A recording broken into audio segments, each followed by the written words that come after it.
Ladies and gentlemen, boys and girls, welcome back to the channel and the podcast. Sal Vetri here, and today we are going to be breaking down the two-game League of Legends, LPL. If you're new here, that is the China League. It starts at 2 a.m. East Coast time, so if you're on the West Coast, maybe you can stay up for this one, 11 p.m. But we have a two-game slate. There are no huge favorites. There's obviously favorites, but relative to what we've been seeing when there's minus 300, minus 500, minus 1,000 if you're Cloud9 the other night against a bad team, favorites, there's not a lot of those. And I actually recorded this 15-minute video before this. This one might be a little bit more brief because I was waiting on data, and I found a better data source, I can say, that is automatically updating all of my sheets. So I'm going to be sure to work that through to the Korean League that is starting up midweek. Hopefully they get that on DraftKings and some of the other ones. There's a $100,000 to first with terrible prize pool, of course, or payout structure. Great prize pool up top if you win it.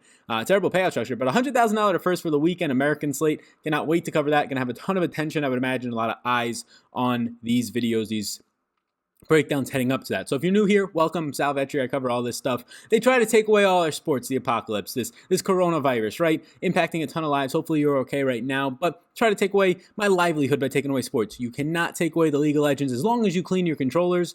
Please, please, please get these kids cleaning their controllers right now. But no, I'm excited to be here. I'm excited to continue to break this down. Been a very profitable first week and a half playing this, around a 20.5% profit margin daily average. Last night, a huge underdog wins. Obviously had a lot of the favorite, had a decent amount of the underdog as well in terms of playing a lot of lineups. That's the joy of that. But I do have projections available over on Patreon if you're interested, linked up down below. Hit that subscribe button before we get into it on the podcast platform. And if you get any value from the video on YouTube, we're like 250 away from 20,000, a huge number. It would be fantastic to get there over the next 1 to 2 weeks. So I appreciate all of you. Without further ado, let's get into this. So you have 4 teams tonight, right? 2-game slate. LNG is a 152 favorite. Line is moving against them, so away from them. It's moving towards the underdog, which is SN, Sun Gaming, a 116 favorite right now, a slight underdog, or 116 underdog, a slight underdog. We Gaming is the biggest favorite, 185, and the line is moving towards them, which means some sharp Vegas pros are putting their money behind them more than likely, and it's influencing the line in the favor of We Gaming. So that's good if you want to rely on a favorite tonight. It looks like We Gaming, they are the bigger favorite, but they also have the line movement going in their favor. RW, the biggest underdog in the slate with the line movement going against them. So I actually am in the neighborhood of taking underdogs tonight. I do like the idea of it because it's a 2-game slate, and it's the only way to get different. So I do like Sun Gaming as of right now. Probably have some RW, but more so Sun Gaming as the underdog. Get some of the 2 favorites in there as well. Do not be stacking a favorite with an underdog from the same team. On a 2-game slate, you might hit it. It might work out. If you saw it last night's slate, sometimes just 2 of the highest scoring teams will do that to you, and you can get by on smaller slates. But more times than not, it's not going to work. If anything, it would happen in the LPL, the China League, because it does go 3 rounds as opposed to other leagues only going 1. But I do like some of the underdogs. So just looking at this from the top laners, yeah, BU, if you're just talking about SN, 12 starts so far, 7.1 average assists. This is the most assists out of any of the top laners, the 4 top laners that are going to start tonight. This is Sun Gaming. This is an underdog, so you're getting a cheap price point of 5,400. I don't want to captain spot that, the second most fantasy points per game out of the position, but I'm totally fine getting some of that. Now, obviously, you're taking a risk because you're rostering an underdog that is not expected to win tonight. That's what that means. But it's not like it's a 80% chance to win for LNG against SN. It's probably like 60-40 right now. So there's a decent chance as a slight favorite +1 or slight underdog +116 that the team with the highest win percentage on the slate at 58% when BUB was in the lineup does stand out. Now, you're not going to get any kills. That's the downside. Least kills in the slate, most assists, but there is some upside there. If you want to go to the flip side of that and just take the favorites, Morgan from We Gaming is not somebody I'm going to get much of. Lowest kill participation, lowest average assists, so I'm just going to be avoiding, if I'm playing the We Gaming stacks, the biggest favorite. Probably avoiding Morgan in the top laner spot. Just not a strong competitor. I'll probably go to Flandre at the top, and just that's if I'm getting the 4-man stacks of LNG, and I'm going to be avoiding SN at that point. Flandre just insane with kills. 3.2 average kills for a top laner is fantastic. You're getting the highest kill participation as well. Heading over to the mid laners now. So some things that will stand out here is you're going to probably have the mid laners that are starting be Maple, Angel, and Ruby, but then you have to see what they do at We Gaming. Tichama has started 2 of the last, I believe the last 2 games. Well, it's been like split up. So see who starts between Tichama and Plex. Tichama, they've won both games. Tichama has done nothing with the kills, very similar to Plex. Just their mid laners have not been getting any kills at all, but really elite when it comes to assists. In 2 games right now, Tichama has 9.5 assists per contest. Pretty decent when it comes to creep score, just causing no damage, not getting any kills. So keep an eye on who starts for We Gaming could really go either way. I'm just going to wait to get the starting lineups before I project it. They should be coming out, I would imagine, any minute now. I'll kind of pull them up here on my other screen just in case maybe we got some news on starting lineups coming out. That would be absolutely fantastic and really perfect timing. But I'm going to assume that we do not, and no starting lineups yet. So keep an eye on that. If it is Tichama, you do get a favorite, the biggest favorite on the slate for a mid laner, just not producing any kills or points from a kills perspective, but you get the win upside and you get an insane amount of assists. I mean, getting close to that 10 plus kill or assist bonus. If you get the 10 assists, you get the extra 2 points. So I would have interest in whoever starts for Wii Gaming. I'd have more interest if it is Tichama. 1, a cheaper price point. 2, just more active. Plex is not really doing all that much either. If it's kills, only 1.8 per contest. If it's assists, the least on the slate at 5.3.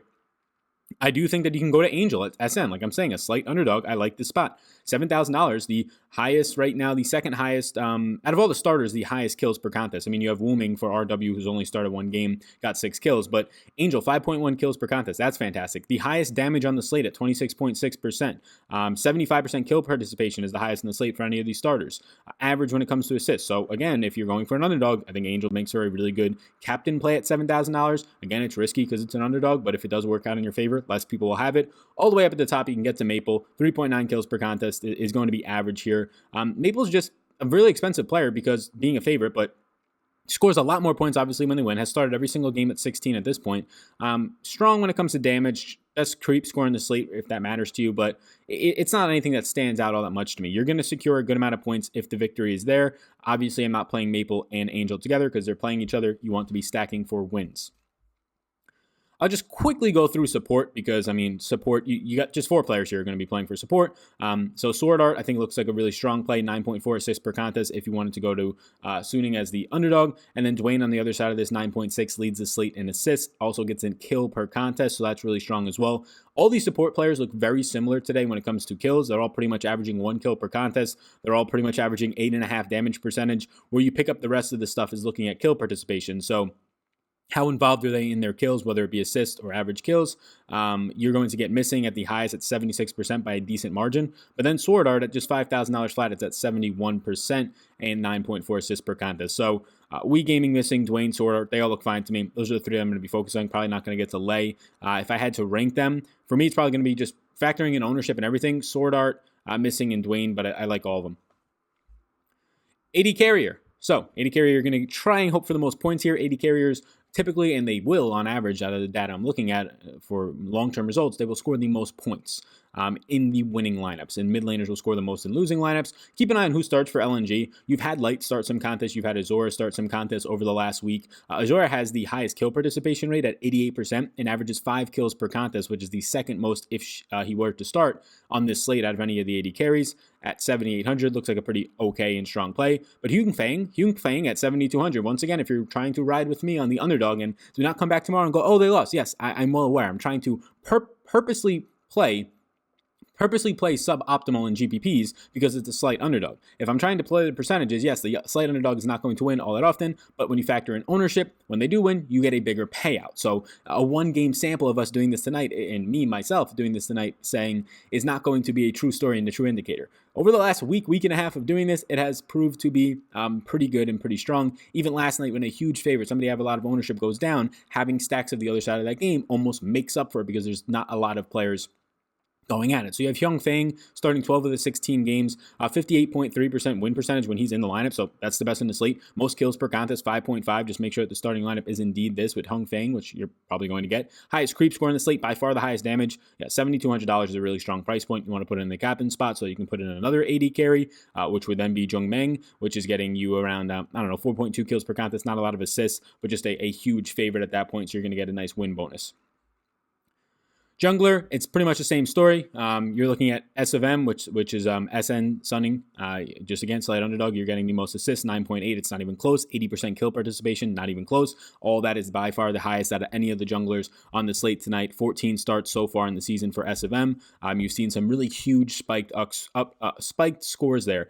All the rest of the junglers on the slate look very similar to each other. You're probably not going to see any of them standing out between XX, between Wei Yang, between Bei Shang. None of these guys are going to be standing out all that much. Bei Shang gets decent damage at 17.5%. The highest priced jungler, the highest favorite, of course. For me, it's splitting between the 3 of them. And if you want to get really different, S of M looks like the best option on the slate. You just have to hope that you actually get that win. And then finally, for the team spot, you just, whichever teams you think are good here. I think Sunning at 4,800 looks fine. I will not be playing them with my stacks. Team W looks fine. I will not be playing them with my team stacks of them, but I think they're all fine. I have average game time. So the games that are lasting the longest is LNG and Sunning. So this is actually really good. So the game is close, the spread is close, and they are the two teams that play the longest. So that probably means that you're going to get maybe a bloodbath and maybe going all 3 rounds. You should get that. Average kills per contest is LNG. They're getting the most. The second most is Sunning. So there's a lot of upside here. Maybe not to stack the game, but just get a ton of points from this LNG and Sunning game. So I'm not totally against going 4-2-1 stacks. You're automatically rostering a losing player, though, so that's the downside. But if it's a losing support player who still scores you 18 points or 16 points, and that's the most in the slate or the second most in the slate, it can still work out for you. So, yeah, this LNG and Sunning game is going to be really the turning point on the slate. I like Sunning. I like the underdog side of it a little bit more. I like the player pricings and their upsides even more than the LNG side. But again, you can go either way there. So really strong options on this slate tonight. I like the 2-game slate, $25K to first, a $10,000 to first contest as well. My name's Sal Vetri. You can check out my Patreon projections. They are linked up down below. They will be updated and uploaded shortly after this video goes up. You can follow me on Twitter at SalVetriDFS for updates on my content and important data for all the sports that I cover, including esports now. And also, if you want to also go over to Patreon, and maybe you don't want the projections, but you just want to donate to the stream, the channel. You want to help me out that way as a content creator, fully independent in the space. I do appreciate that as well. Hit that subscribe button before you go on YouTube. Getting so close to 20,000. Hit the subscribe button on the podcast as we lurk in the top 20 and top 15 for fantasy sports podcasts. You all rock. Have a great rest of your day. Stay safe out there, everybody. Peace out, gang. Thanks for tuning in, and I hope you enjoyed that video. Above my head, if you're not already subscribed to this channel, I do ask you if you can please hit that subscribe button. It helps me out a good amount to reach more people. You can also follow me on Twitter. That's over there. Right in the corner is my @SalVetriDFS Twitter. And then above, you'll find my Patreon link. You can click on that if you want more exclusive content for me. Or a video is going to pop up, so why don't you check that one out as well. I think it's going to be beneficial for you. Thank you so much again for tuning in, and I hope you have a fantastic rest of your day.